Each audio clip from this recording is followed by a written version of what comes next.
Hey guys, welcome back to Deepak's Daily Reading. This is some insights into how to have impossible conversations, a very practical guide by Boghossian and James Lindsay. So I bought this book originally when I had a interpretation of an event that led me to making pointed statements on WhatsApp to Axel, and separate to any thoughts I had about the event, the manner in which I delivered the message just set us up for an argument because it was quite pointed.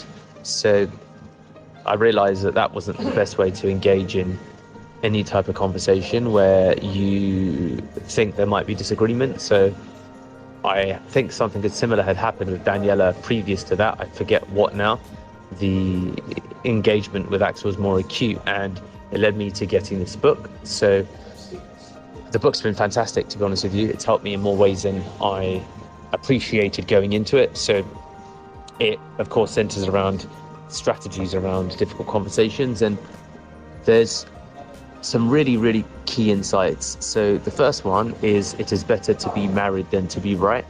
So that was mind-blowing to hear that, because you can, and you probably know someone like this within your network, you can get caught up in the need to be right versus the actual value of any individual relationship, and you need to ask yourself which one is more important.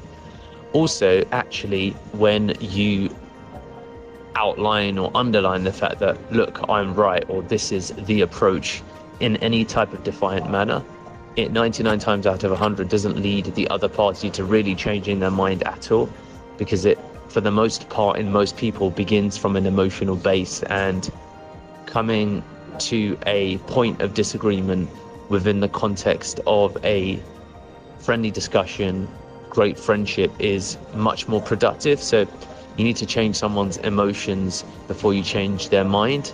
So people don't really care until people know how much you care. So that's the ultimate insight that I got from that. So that was fantastic, and I'll just repeat that again. It's better to be married than to be right. So that's the first thing. Second thing is that you can disagree with someone and still be friends with them and still maintain a friendship. One of the things the book says is that as they look at one of the most important things that people in their later stages of life, it's the quality of the relationships you have, and it's the quality of that relationship as opposed to any strong difference in viewpoints that really means the most. So they're two things that were really quite fascinating for me. Then outside of that, it's whenever you feel you are or want to make a point, you need to ask yourself if it really is worth it. As and against those comments, it's better to be married than to be right, and you can still maintain a friendship and disagree with somebody and not even raise it. So you need to really selectively ask and consider whether disagreement is worth having if you think it will ultimately change the quality of the relationship you have with that person. And if it doesn't, and it doesn't impact what you're doing, then in many instances it's not worth pursuing that conversation. So that's another consideration.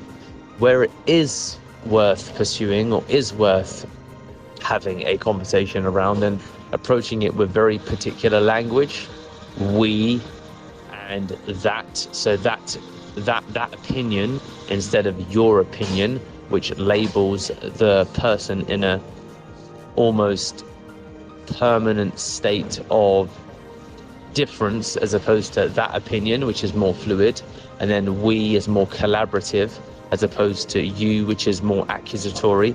So these small things I do believe make a big difference. So some really, really interesting insights into the book. I'd highly recommend it.